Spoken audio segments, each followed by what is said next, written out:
안녕하세요. 교통안전교육 진행을 맡은 김현주입니다. 최근 청소년 교통사고가 꾸준히 증가하고 있습니다. 미래 대한민국을 이끌어 나갈 청소년들이 자신의 꿈을 펼쳐보지 못한 채 매년 사고로 목숨을 잃게 돼 참으로 안타까운데요. 이 청소년 교통사고는 사고의 위험 요인을 충분히 인지하고 기본 안전수칙만 잘 지켜도 사전에 충분히 예방할 수 있습니다.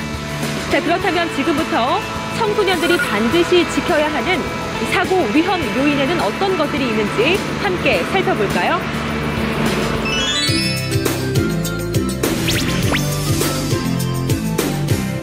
우리 청소년들의 생활에서 빼놓을 수 없는 물건이 있다면 바로 휴대폰이지 않을까 싶은데요. 문제는 길거리를 걸어가는 중에도 휴대폰에서 눈과 손을 떼지 못하는 청소년들이 많다는 것입니다. 교통안전공단의 조사에 따르면 하루 1회 이상 보행 중 휴대폰을 사용한 경험이 있는 사람의 비율이 무려 95.7%나 되었다고 하는데요. 보행자가 휴대폰을 사용하지 않을 때 소리를 듣고 인지하는 거리는 통상 14.4m지만 휴대폰으로 문자를 할 때는 7.2m, 음악 감상을 할 때는 5.5m로 각각 줄었습니다. 또한 시야도 좁아지는데요. 평소 보행 중 시야각은 120도에서 150도 사이지만 휴대폰을 사용하게 되면 10도에서 20도로 줄어들게 됩니다. 이는 마치 눈을 가리고 걷는 것과 비슷해 돌발 상황과 장애물에 대처할 수 없어 사고의 위험이 높아지게 됩니다. 그렇다면 보행 중 휴대폰 사용은 얼마나 위험할까요? 실험을 통해 알아보겠습니다.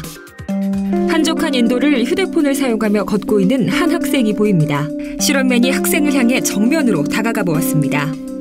그러나 이 학생은 여전히 휴대폰에만 열중하는 모습입니다. 결국 실험맨이 충돌 직전 아슬아슬하게 비켜가는 모습입니다. 보행 중 휴대폰 사용은 횡단보도 앞도 예외는 아닙니다. 신호를 기다리며 휴대폰에 빠져있는 한 여학생. 아직 신호가 바뀌지 않았는데 옆에 있는 사람이 한 발짝 내딛자 무의식 중에 따라서 길을 건너려 하는 모습을 볼 수 있습니다. 그 뒤 신호가 바뀌었지만 뒤늦게 출발하는 모습입니다. 또 다른 학생이 횡단보도를 휴대폰을 하며 걷습니다. 이번에는 실험맨이 반대편에서 자전거를 타고 접근해 봤는데요. 일반 보행 중이라면 위험을 감지해 주시했겠지만 이 학생은 지나친 후에야 놀란 모습입니다. 만약 신호를 무시한 자동차가 접근했다면 위험에 처했을지도 모를 상황입니다. 이번엔 실제 사고 블랙박스 영상입니다. 자동차가 오른쪽 길로 접어들자 차 사이에서 걸어 나오는 남자가 보입니다. 브레이크를 밟은 틈도 없이 순식간에 부딪히고 말았습니다. 다시 한번 보면 결국 휴대폰에 집중한 채 찻길로 내려선 것이 아찔한 사고로 이어지고 말았습니다. 통화를 하며 횡단보도를 건너는 여성이 보입니다. 갑자기 신호를 무시한 채 달려오는 자동차와 크게 충돌합니다. 정말 아찔한 사고 장면이 아닐 수 없습니다. 인적이 드문 새벽길, 한 여성이 횡단보도를 건너는 순간 멀리서 승용차가 달려옵니다. 그러나 차량은 속도를 줄이지 못하고 그대로 여성을 들이받습니다. 20살인 이 여학생은 사고 당시 이어폰을 끼고 휴대폰을 보며 길을 건너고 있었다는데요. 이 학생은 안타깝게도 사망하고 말았습니다. 앞서 보여드린 사고 영상을 보면서도 우리 친구들 나는 괜찮을 거야, 피할 수 있어 라고 생각했나요? 만약 보행 중 휴대폰 사용으로 인해 교통사고가 발생했다면 여러분 또한 가해자가 돼서 큰 책임이 따르게 됩니다. 보행자가 휴대전화로 통화를 하며 빨간불에 횡단보도를 건너다 교통사고를 당한 사건에서 법원은 운전자의 과실을 인정하지 아니하고 예외적으로 보행자에게만 그 책임을 물었는데요. 이렇듯 휴대전화의 사용의 급증으로 인하여 보행자의 책임이 가중되고 있는 지금 가급적 보행 중에 휴대전화를 사용하지 말아야 할 것입니다. 아직도 길을 걸을 때 습관적으로 음악을 듣거나 휴대폰만 쳐다보게 되나요? 하지만 순간의 즐거움이 자칫 큰 사고로 이어질 수 있습니다. 보행 중에는 잠시 휴대폰을 멈추는 습관, 우리 모두의 안전을 위해 꼭 필요합니다.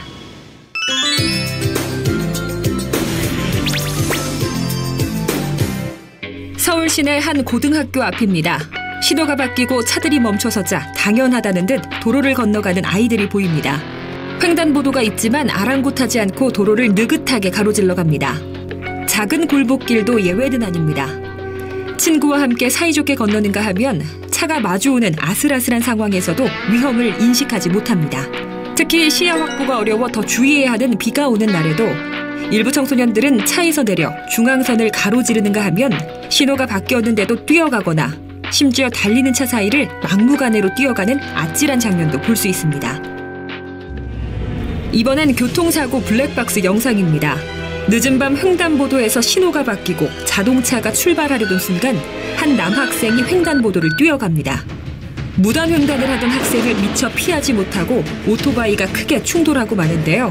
쉽게 일어나지 못하는 모습이 정말 걱정스럽습니다. 차들이 달리는 2차로를 아무렇지 않게 건너는 한 여학생. 차를 피해 용케 간다 싶더니 화물차와 크게 부딪히고 맙니다. 정말 아찔한 사고 장면이 아닐 수 없습니다. 어두운 저녁, 달리는 자동차를 무시하며 도로를 건너는 두 사람. 차를 보며 뛰는 순간 크게 충돌한 두 사람은 멀리 반대편 차량까지 튕겨져 날아가고 맙니다. 정말 충격적인 영상입니다. 밤에 일어난 또 다른 사고 영상입니다.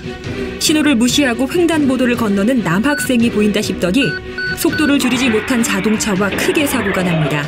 높이 솟구쳤다 떨어지는 남학생. 큰 충격 탓인지 의식이 없어 보이는데요. 정말 걱정스러운 모습입니다.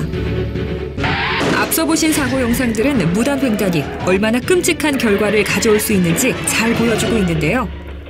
경찰청 통계에 따르면 국내 보행자에게 무단 횡단으로 인한 사고가 전체 사고의 30%를 차지하고 있으며 무단 횡단으로 인한 사망자는 전체 교통사고 사망자의 43%에 이릅니다.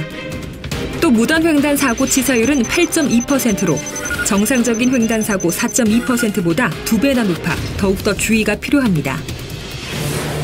많은 보행자들은 무단 횡단 중 차를 보는 순간 빨리 지나갈 수 있다고 생각합니다.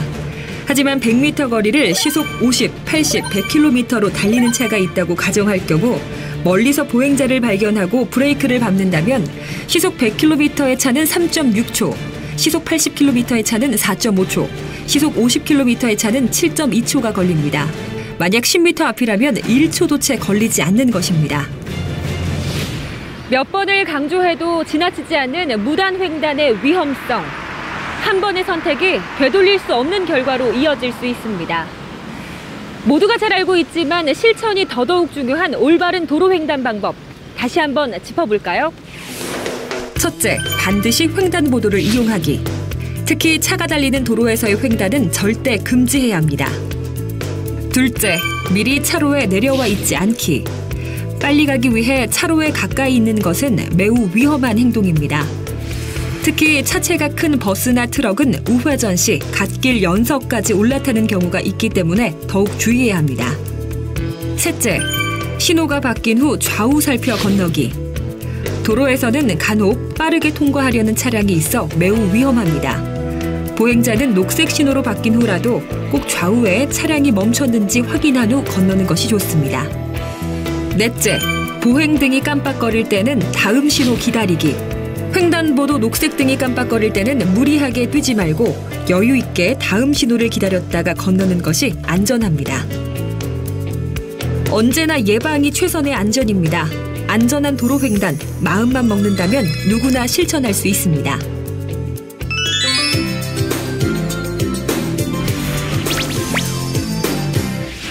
최근 도로 한복판이나 인도에서 빠르게 달리는 이륜차를 쉽게 볼 수가 있습니다. 이 이륜차는 말 그대로 바퀴가 2개 달린 차로 자전거나 오토바이를 말하는데요. 특히 청소년들은 등하굣길이나 혹은 취미로 자전거를 이용하는 경우가 많습니다. 빠르고 편리하다는 이유로 손쉽게 이용하는 이륜차, 그 위험성은 어떨까요? 어린이 보호구역이라고 쓰인 도로에서의 사고입니다. 신호가 바뀌고 있는 횡단보도에서 순식간에 자전거와 아이들이 부딪히는 사고가 일어납니다. 다시 보실까요? 황색 신호를 무시한 채 자전거를 타고 달리던 학생과 아이 2명이 크게 충돌합니다. 정말 순식간에 일어난 아찔한 사고입니다. 주유소를 빠져나가려는 차량이 보입니다. 서행하는 차량 앞으로 빠르게 지나가는 자전거를 탄 남학생. 크게 부딪힌 후 시야에서 사라집니다. 사고 충격이 무척 커 보여 걱정스럽습니다. 멈춰있던 승용차가 초록색 불로 바뀌자 속력을 내려 합니다. 그 순간 신호를 무시한 채 달려온 오토바이가 승용차와 크게 충돌합니다. 오토바이에 탄 고등학생, 자동차와 크게 부딪혀 날아간 후 쉽게 일어나지 못하는데요. 정말 무시무시한 사고 장면이 아닐 수 없습니다. 이륜차는 손쉽게 배울 수 있어 가볍게 생각하는 경향이 많은데요. 하지만 사고가 났을 경우 온몸으로 충격을 받아내기 때문에 더욱더 위험한 것이 이륜차입니다. 그렇다면 이륜차와 승용차가 충돌했을 시 그 충격은 어느 정도인지 실험을 통해 알아보도록 하겠습니다. 자전거에 타고 있는 어린이 인체 모형을 시속 30km와 60km로 달리는 승용차와 충돌시킨 후 상해치를 비교해 보았습니다. 그 결과 시속 30km의 저속에서는 중상 가능성이 5%에 불과하지만 시속 60km에서는 중상 가능성이 99%로 약 20배나 더 높은 것으로 나타났습니다. 이처럼 충돌하는 속도에 비례해 중상 가능성이 증가하는 것은 충돌 속도가 높아짐에 따라 충돌 에너지가 제곱으로 증가하고 보행자의 머리가 자동차의 단단한 구조물과 2차 충돌이 발생하기 때문입니다. 또한 자전거 사고 사망자의 65.8%가 머리 손상이 원인이며 사망자의 95%가 안전모 미착용으로 숨졌다고 하는데요. 안전모 착용 시 머리 손상의 85% 예방이 가능하다고 합니다. 그렇다면 이륜차 어떻게 타야 안전한 것일까요? 자전거 점검은 어떻게 해야 하나요? 핸들이 잘 고정되어 있는지, 좌우로 잘 전환되는지 자주 살피고 안장에 앉았을 때 양발 끝이 땅에 닿아야 합니다. 또한 브레이크는 앞뒤 바퀴에 정상적으로 작동되는지 자주 살피고 타이어 공기압은 손으로 눌러서 들어가지 않을 정도로 단단해야 합니다. 자전거를 탈 때 헬멧은 의무인가요? 어린이 청소년은 필수이며 어른의 경우 별도 규정은 없지만 사고의 위험성을 고려해 인명보호장구 착용을 권장하고 있습니다. 자전거 도로가 없는 곳에선 어디를 이용해야 할까요? 먼저 자전거 도로가 있는 경우 자전거 도로로 통행하는 것이 원칙입니다. 만약 자전거 도로가 없다면 이륜차는 도로교통법상 차로 분류되는 교통수단이기 때문에 차로를 이용하는 것이 맞습니다. 차로의 맨 우측 차선 가장자리에 붙어서 자전거를 타야 합니다. 이를 어길 경우 지정차로 위반으로 범칙금 1만 원을 내야 합니다. 자전거로 횡단보도를 갈 때는요. 많은 청소년들이 횡단보도에서도 자전거를 탄 채 이동하는데요. 자전거 횡단보도 외에는 반드시 내려서 끌고 보행해야 합니다. 그렇지 않으면 보도에서 통행한 것으로 간주돼 3만 원의 범칙금을 내야 합니다. 또한 사고 발생 시 자전거는 보행자가 아닌 자동차 기준으로 적용된다는 점 꼭 기억하시길 바랍니다. 자전거를 포함한 이륜차 기본 안전 수칙 지키기, 나와 도로 위 모두의 안전을 위한 최선의 선택입니다.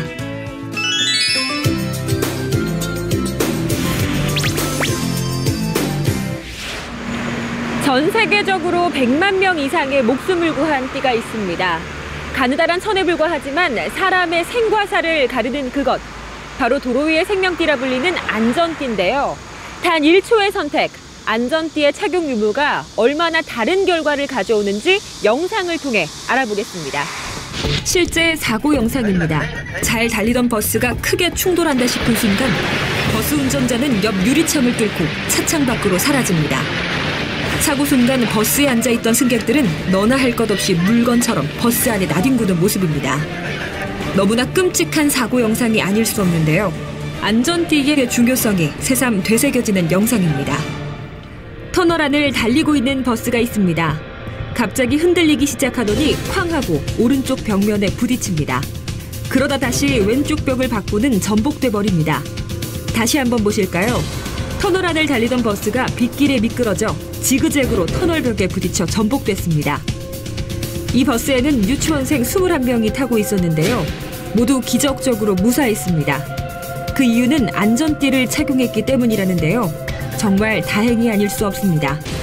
지난 2017년 2월 대학생들을 태운 버스가 가드레일을 들이받고 5m 언덕 아래로 굴러떨어지는 사고가 발생했습니다.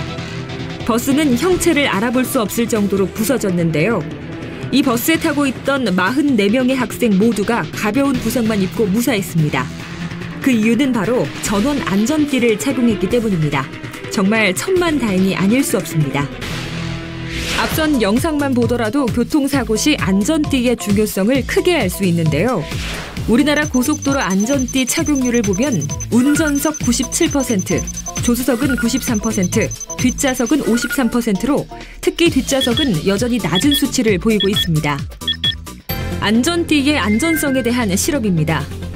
승합차에 성인과 어린이 모형 6개를 태운 뒤 그중 운전자 등 3개에만 안전띠를 채웠습니다. 그리고 승합차가 시속 80km로 콘크리트 벽과 충돌한 순간 앞 유리창과 범퍼가 순식간에 박살나 심하게 부서진 모습을 볼 수 있습니다. 차 내 안전띠를 하지 않은 모형은 더욱 심각한 상황입니다. 뒷좌석에 앉아있던 모형이 앞좌석까지 날아가 거꾸로 박히는 충격적인 모습에 유리창을 뚫고 머리가 튀어나온 모습을 볼 수 있습니다.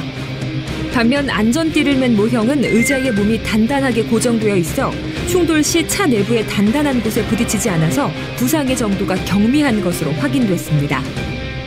실험 결과 안전띠를 맨 뒷자리 승객이 중상을 입을 확률은 6%. 하지만 안전띠를 하지 않은 뒷자리 승객은 95%로 16배나 높았습니다. 또한 안전띠를 안 매면 튕겨나갈 가능성이 높고 2차 충돌로 인해 사망 확률이 18배나 된다고 합니다. 자, 그렇다면 이 안전띠는 어떻게 착용해야 옳을까요? 저와 함께 알아보도록 하겠습니다. 이 안전띠는 어깨끈이 목에 닿지 않도록 어깨 중앙 부분에 오도록 착용해야 합니다. 이때 벨트와 가슴 부분에는 주먹 하나가 들어갈 정도가 좋습니다. 이번에는 안전띠가 꼬여 있진 않는지 확인하셔야 됩니다. 안전띠가 꼬인 상태에서 자동차가 충돌을 한다면 장파열 등 또 다른 부상을 일으킬 수도 있습니다. 이 안전띠를 착용할 때는 바른 자세가 필요합니다. 먼저 시트에 등과 엉덩이를 밀착합니다.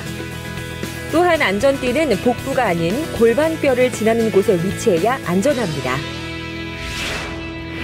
네, 지금까지 청소년들을 위협하는 다양한 사고 위험 요인을 살펴봤습니다. 보신 것처럼 사고는 시간도 성별도 나이도 가리질 않습니다. 이 순간의 편리함으로 교통안전수칙을 지키지 않는다면 사고와 부상이라는 위험한 친구가 따라올 수 있습니다. 다시 한번 정리해볼까요? 청소년 안전수칙 첫 번째, 보행 중 휴대폰 사용은 절대 금물입니다. 두 번째, 무단횡단은 절대 해서는 안 됩니다. 세 번째, 이륜차는 기본 안전수칙을 꼭 지켜야 합니다. 네 번째, 안전띠는 꼭 착용해 주시길 바랍니다. 마지막으로 하나 더, 간단하지만 중요한 안전보행 3원칙, 서고, 보고, 걷기. 항상 기억하면서 꼭 실천하시길 바랍니다.